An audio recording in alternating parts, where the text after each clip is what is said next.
Welcome everyone to this video of how to choose your overlanding vehicle.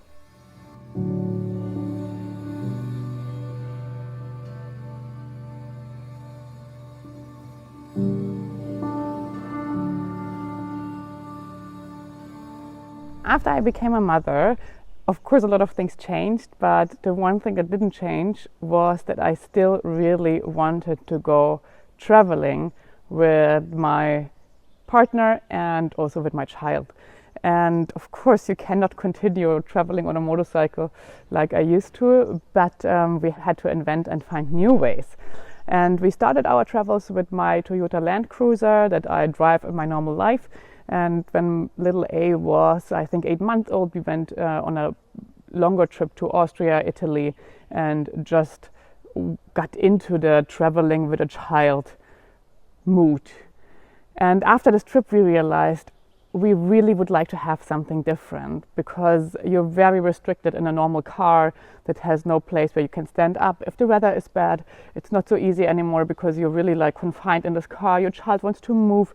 We also thought it would be so nice to be able to cook and to just stay at some mountaintops where there's not so much going on in the nature. So yes, we really felt like we wanted to look in some options of bigger travel vehicles. And when we started this research, I looked at YouTube and realized there are not that many videos that are about this topic, because it seemed like everybody from the start was like, oh, I want to have this big truck, and then they're having this big truck. Or people are like, oh, I love van life, let's build a van, and they end up with their van. But we really didn't know what to get, because we didn't know what would fit our needs best. And if you're new to the subject, it's like a whole new world opening up. Before, on a motorcycle, it was always, I don't know, I have been riding a bike now so long that it was like a world that I kind of like moved naturally in. And now with these big vehicles and cars, it's a completely new world. So we literally didn't know which car to get, and that made us say, okay, let's start from the scratch.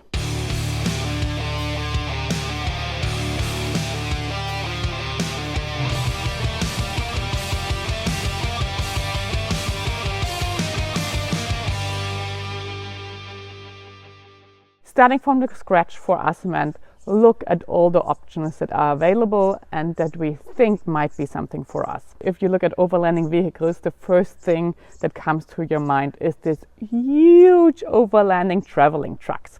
And we in the beginning looked at them and we were like, I don't know if we're truck people, but we still wanted to look into it because we thought, yeah, maybe it's an option. So we went to some fairs to look at different overlanding vehicles, basically European fairs, because we said what is offered in the US and Australia, for example, is not necessarily legal in Europe. And we want to have the car registered in Europe because that's where we're based, in Switzerland. So we started to go to some European fairs. There are a lot of like Campervans fairs. There's also some off-road fairs. One of the bigger ones is in Bad Kissing in Germany. And yeah, we went to these fairs and looked at all sorts of vehicles. And I think the first truck that we saw, it blew our mind. They are so big, massive, and it's really like carrying your home with you. And yeah, we said like, okay, let's look at trucks. What do they offer, what we need, and what don't they offer? And for us, the pros were of like big vehicle trucks, you really have everything. You have so much space. Another pro was, of course, you can also carry everything. And one of the most important things for us was we want to carry one motorcycle on our vehicle. So one of us can drive with our child and the other one can drive with a motorcycle. That would be super easy with a big truck because they're so heavy anyway, so it doesn't matter if you have like another bike in the back or anything else. Then you have all these fantastic options. You can have like outdoor kitchens, you can have like a barbecue that you can pull out of the truck. It's really absolutely amazing. You have all this sleeping. You can really live in that vehicles very comfortably. You can stay off the grid for, I think, what did they say, this vehicles that we looked at, I think like 30 days or something with it, with electricity and so on. So that's also pretty amazing. Or if something happens in this terrible world and zombie apocalypse is starting, you have the right vehicle, definitely.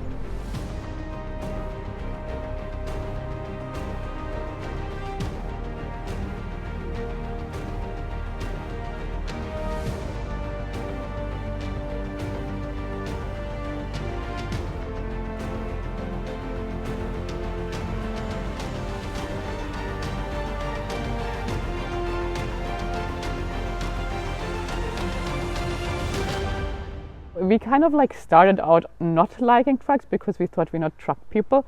But the more we looked into it, the more we were actually really starting to consider it, because we thought, oh, it's so convenient and it's so nice. Then we got a little bit like, I think, too hyped by it. We watched a lot of videos on YouTube and Instagram of people who are traveling in these trucks, and it looks pretty amazing.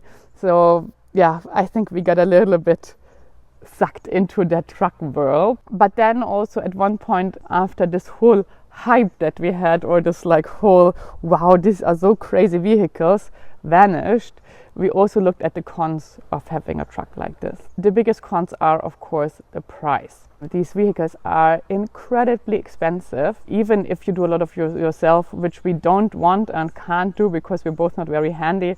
They are still so expensive. So one of the biggest drawbacks of having a big truck like this was actually its size, which is great for putting things in, having a shower, having a toilet, having everything you need, but which is actually not that great for traveling, because only when moving around here in the Alps, there are so many mountain passes you're not allowed to drive with a truck like this, because it's strictly not allowed. The trucks are too big, the hairpins are too small, you're not able to maneuver it through all these mountain roads. I then also thought back of the places I visited on my world trip with a motorcycle, and where I would really like to go back, and realized, hey, there is so many roads like in Tajikistan or Kyrgyzstan that were really, really small, and a lot of hairpins and things, and also in the US. And then I thought, I really don't want to do these roads with a truck. And also I think some of these roads are not possible to do with a truck, because you just can't go there with a vehicle that big. That turned out to be one of the biggest cons of being in a truck. Besides of that, we are not really truck people. We also had another issue with trucks, and that was that we are three. Many vehicles or many builds work for two people traveling, because of course you have a driver and you have the seat next to the driver, so you have two spaces in front. And if you have a child, there are a lot of trucks where you can have actually three people sitting in the front. But if you want to have a guest, for example, a fourth seat, then it gets really difficult. And we realized, hey, we would like to have our child not sitting with us in the front row, but rather have him sitting behind us, because for us that just feels more convenient. Plus, we really thought we would like to have an additional fourth seat. So if you want to take someone for a little while, or someone visits us, or maybe I go alone with little A and one of my friends and her child, then we really need 4 seats. So that was also a priority for us. And when we looked at trucks, it got really difficult, because as soon as you want to have like a second row, you need a double cab basically. And these double cabs are very huge, and for us it felt like they were a little bit too massive for what we actually wanted and desired. There were some trucks that had a little like row behind that would have been possible, but when you're more than 2 people, things get much more difficult. So truck models that we looked into, there were some MAN trucks, M-A-N trucks that we looked into. In the end, the only model that we really looked into was a brand called Steyr. It's an Austrian brand, and they made lots of trucks also for military and especially firefighters. And the special things about these trucks is that they are much more narrow than most usual trucks. I think they're only like 2 meter 30 wide or something like this. Which is just a little bit wider than a normal car. So we felt that might be easier to maneuver if you come, for example, to little towns, and you know, sometimes you go through these little town roads and you would not be able to do it with a truck just because the roads are so narrow. That's why we considered this one as basically the only truck that we would have actually kind of liked.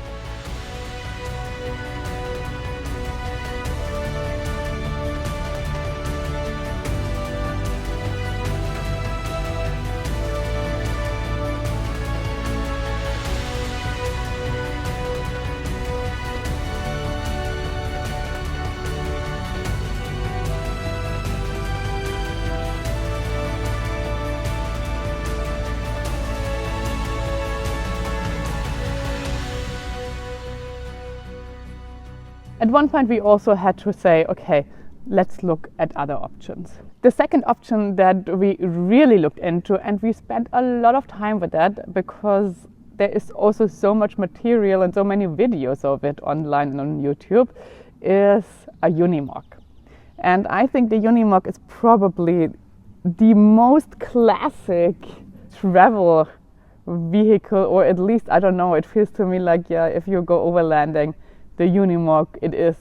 I have seen so many people driving a Unimog around the world, so for me it felt a little bit familiar. That's maybe why I was more drawn to it.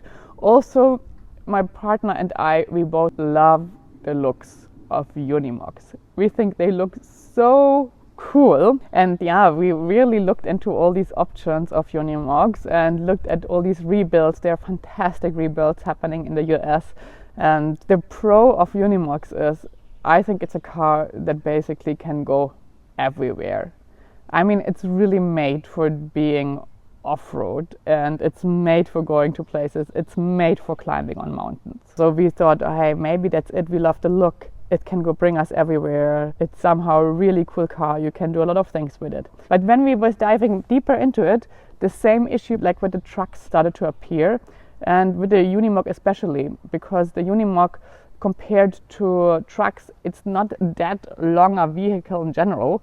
So if we would like to have a second row at the Unimog, you have to have a double cab, and that is huge. You have a huge cabin then in the front, and the part that you have in the back, which is usually containers that you connect to the front, would just be so much smaller. So for us, it felt like the double cab of the Unimog would be such a waste of space, unfortunately. Even though we love the look, we also thought, wow, these vehicles are still extremely expensive. Even the base vehicles, even old ones, can still be very expensive. Not even talking about new vehicles. And that for us was really also a drawback, that we realized, wow, this is really like a price range where you have to think about buying a house or buying a Unimog. And then one of the biggest drawbacks for us, and that also is the same for trucks, is the speed. The Unimog, I think, goes a max 90, and it's a super loud vehicle also. You're sitting in it, I mean, it's just very, very noisy. And the same for normal trucks. I mean, they built as working trucks. Also, a truck cannot go much faster than 90. In Europe, that's not even allowed, so you're very regulated to the speed limits. You might think that doesn't matter that much, and if you go on a trip around the world with a vehicle, it actually doesn't matter that much. I can confirm this. In most places, you cannot ride much faster than this 90 kilometers per hour anyways. So that's completely fine, and that was not our worry whatsoever. But our plan was, in the beginning, before we go around the world with this vehicle, which we really want to do at one point, but in the beginning, keep it more close, so we can also go a little bit to Europe, we can go to Sweden, we can go to Scandinavia, like we did, we can go to the Baltic states. And that also involved a lot of transport rides. And it makes a huge difference, especially if you can drive 110 kilometers per hour or even 120 quite comfortably. Do we really need these big vehicles, or is it more convenient for us to say, okay, maybe we also want to do some transport ride in a more decent speed that doesn't take us forever? And I really think that this decision depends a lot on what you actually plan doing with this vehicle right now and what you're using it for in the future. And all of this criteria for everyone is completely different.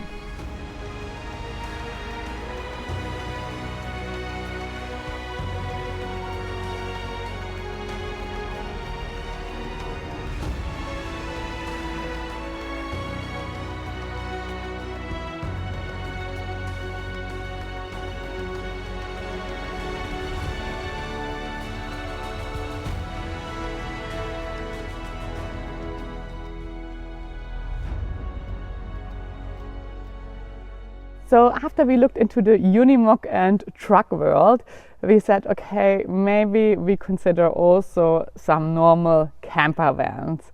And that was actually very interesting, because in the beginning we were really more fond of this like crazy overlanding vehicles, and first looked into Unimogs, first looked into the big trucks. And the more and more time we spent researching, the more we went back to maybe smaller vehicles. We in the beginning didn't even consider like having a normal camper van, and in the end of our research we came back to that.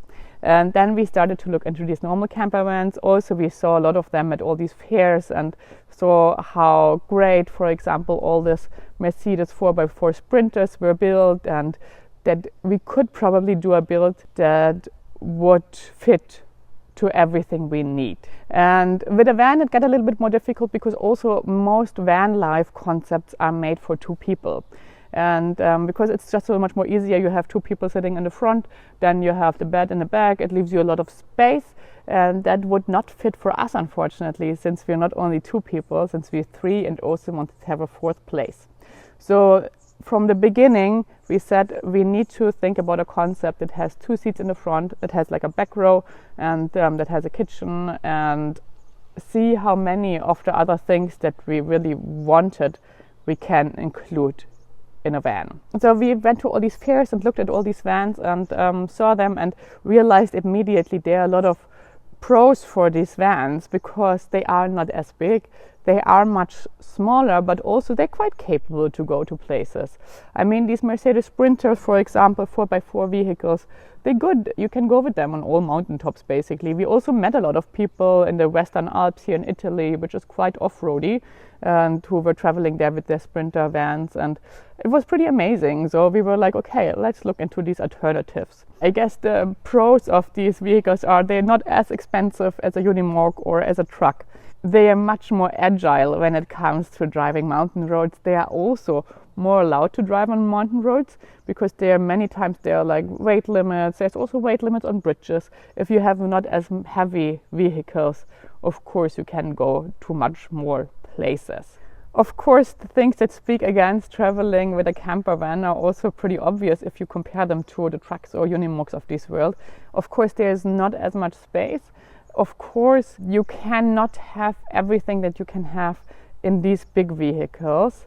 If you want to have an outdoor grill and a kitchen and a shower and a toilet, that's a lot of things. It might not fit in one van. It can, but it might not, depending on what other things you want to have. And one big disadvantage that we realized when we looked especially into the Mercedes Sprinter, which is, I guess, one of the most common vehicles for building camper vans these days, was that in Europe it has a weight limit of 3.5 tons.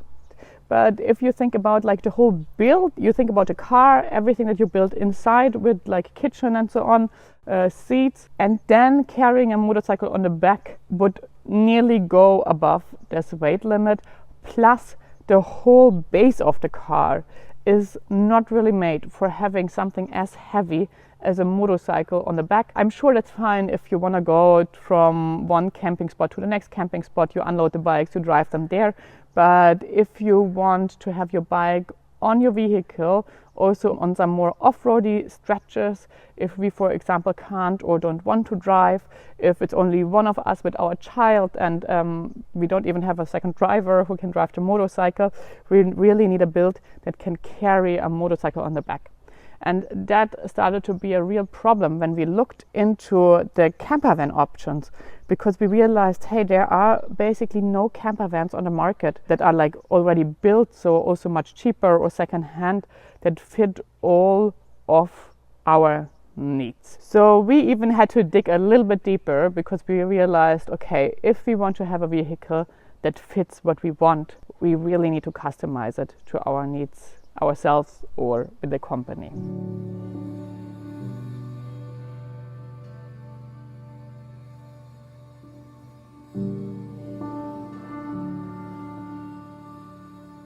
So we looked at all these cars, we looked at Instagram accounts, we looked at YouTube videos, we looked at videos from people building these vehicles, and we got more and more confused.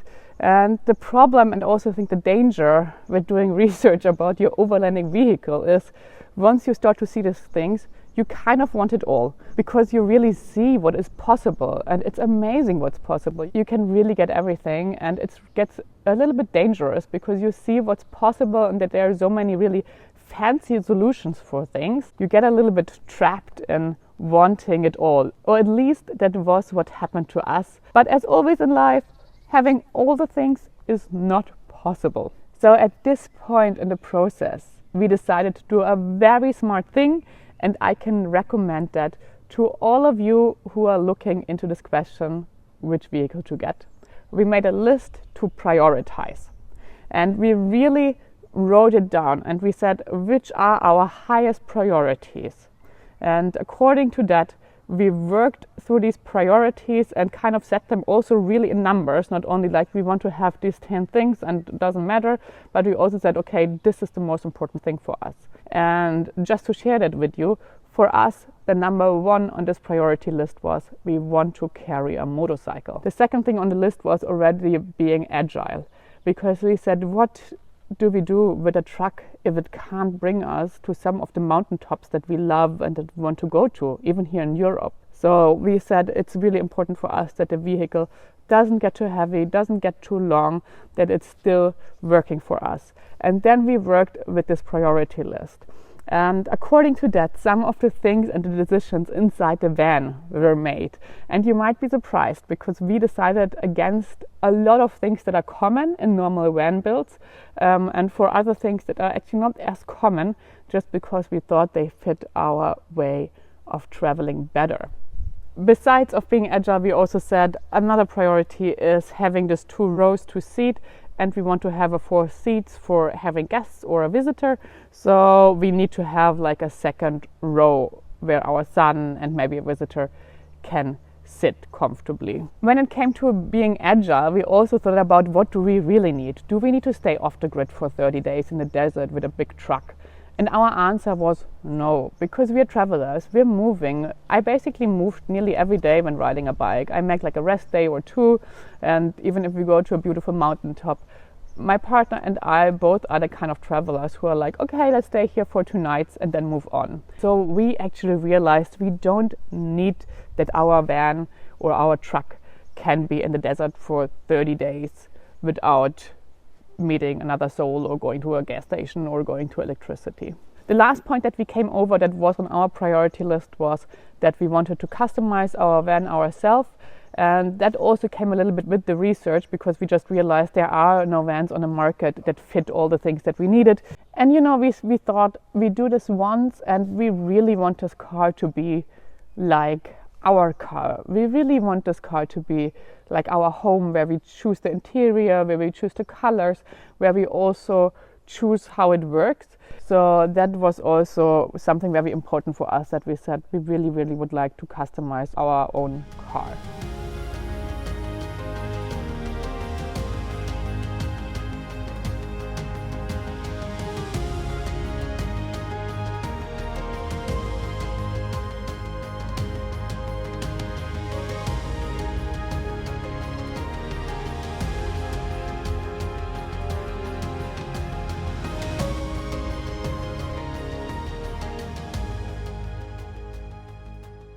I wanted to talk about this topic only very briefly, and that's the costs. And overlanding vehicles are incredibly expensive. And expensive basically no matter if you do things yourself or if you buy them from someone who does it. They are always expensive, even if you're the most handy person.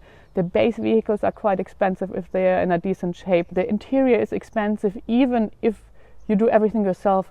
Fridges are expensive. The batteries are expensive that you're going to have. Solar panels, if you want to have some, are expensive.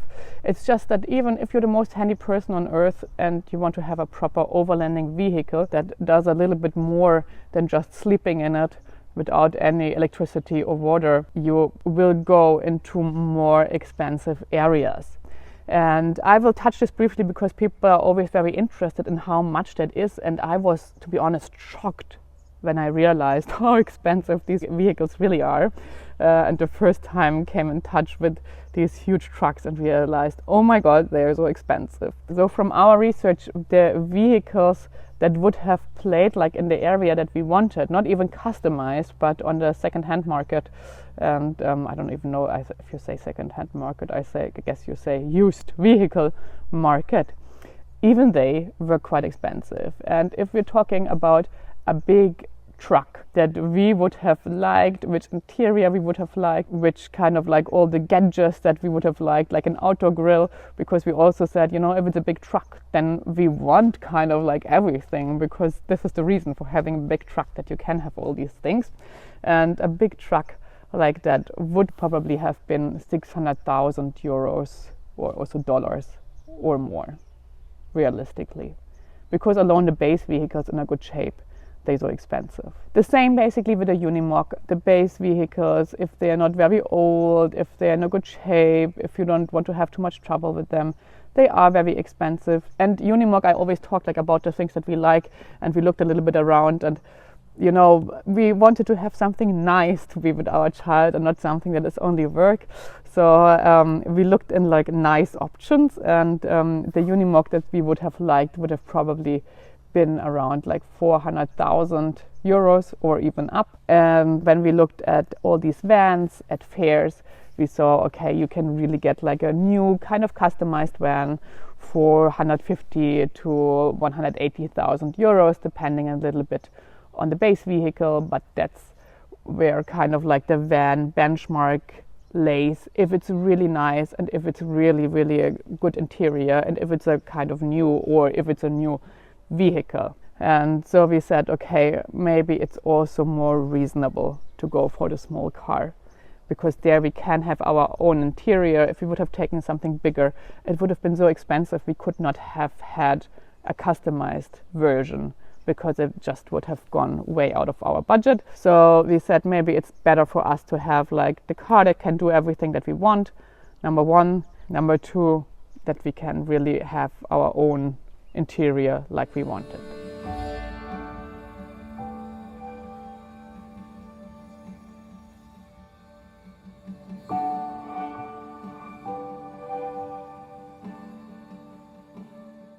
And now, after all this talk, you might wonder, so which car did you get? And when we talked about the vans, which after all this research sounded really like the best option for us, we started to realize, hey, we can't go with a Mercedes Sprinter because of the weight, because of the motorcycle we want to have on the back.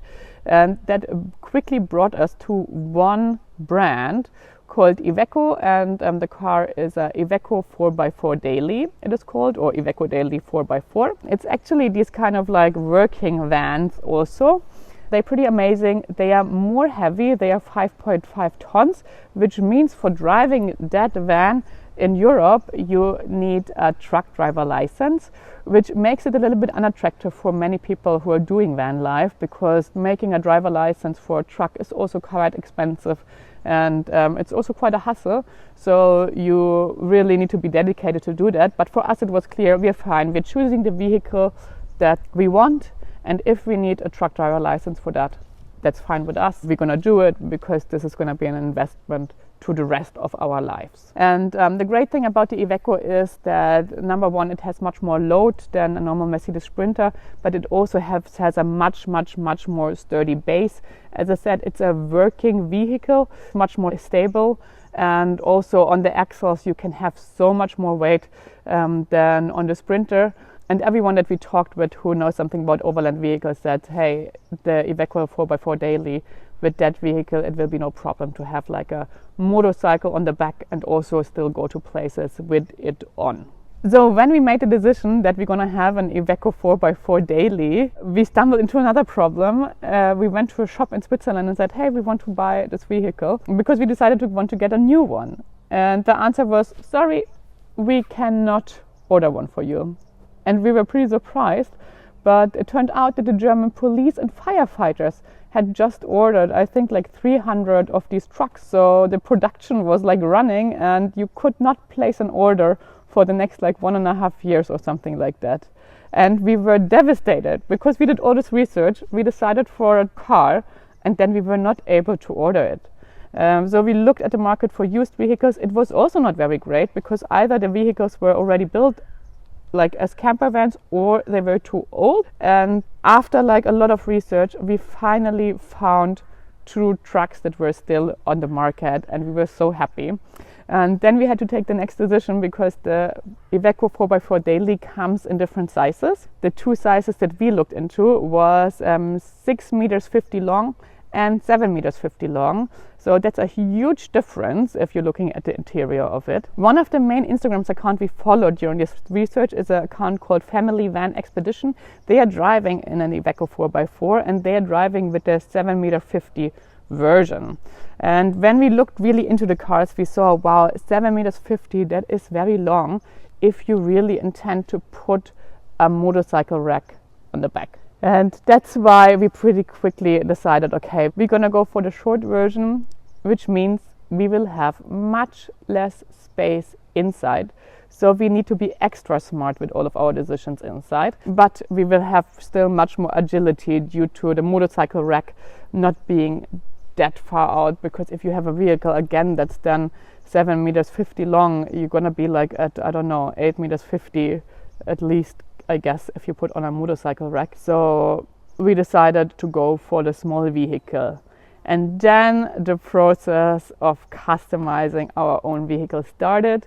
And I will show you that in the next video, because I think we made a pretty amazing vehicle for the limited space that we're having and for the 3 of us traveling with it.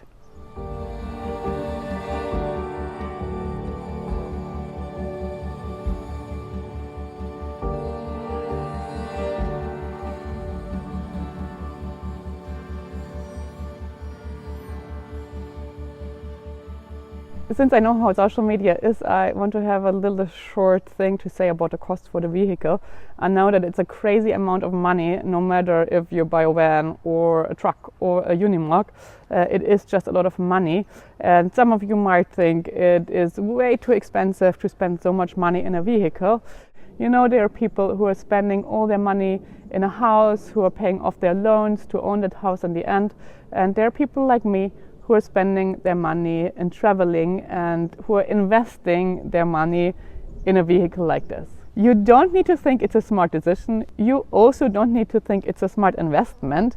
And I have to admit, I actually didn't think it's a smart investment either. I was very much in doubt. But I also have to tell you guys, since we're driving that vehicle, I really think it was worth all the investments that we did. Because we're in love with this vehicle, we take it to places, it's like our second home. We live in it, we drive in it, it makes our life with our child so much more easier, and also traveling with him so much easier. And this is one of the biggest life qualities that we got back with this vehicle. You know, a lot of things change when you become a mother and a family, and this vehicle kind of like that was the closest thing that I could get to being my old me. And every time I am in this vehicle, I'm just genuinely happy. In this case, this investment was very much worth it for us. It might not be true for you, but it is true for us. It's us. People do different decisions. And hey, that's why life is interesting.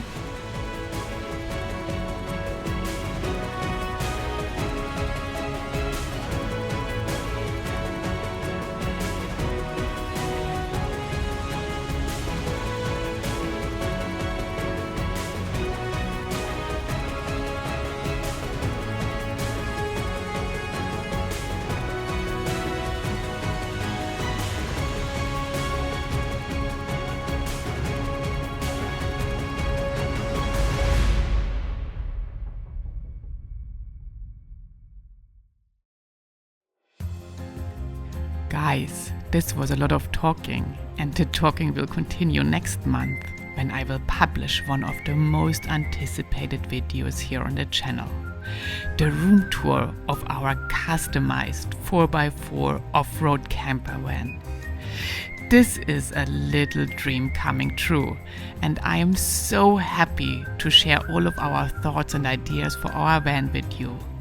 Tune in next month when it's time to go to explore our Iveco 4x4 Daily.